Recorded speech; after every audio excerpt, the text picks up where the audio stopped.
Mister noodles recently ওদের ২টা ramen launch করেছে। একটা হচ্ছে হট চিকেন এবং একটা হচ্ছে কার্বোনারা।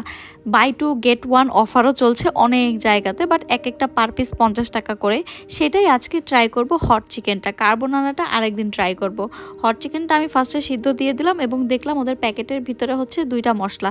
একটার ভিতরে হচ্ছে সিজনিং আর আরেকটার ভিতরে সিসিমি সিড দিয়েছে ওরা। আমি আমার একটা ভিডিওতে বলেছিলাম যে আমার মিস্টার নুডলসের নুডলস তেমন একটা ভালো লাগে না। এইজন্য মিস্টার নুডলস লাভাররা আমাকে অনেক অনেক অনেক বকা দিয়েছে। তাদের কাছে আমি অত্যন্ত দুঃখিত যে আমি মিস্টার নুডলসকে ভালো না বলেছিলাম। অবশ্যই আমি আবারও আরেকবার মিস্টার নুডলস ট্রাই করে দেখব, হয়তো আমার ভালো লাগতে পারে। নুডলস সিদ্ধ হওয়ার একটুখানি পানি আমি এটার মধ্যে দিয়ে দিলাম। দিয়ে সসটাকে একদম ভালো করে মিক্স করে এটার মধ্যে সিদ্ধ হওয়া নুডলসগুলো দিয়ে দিব।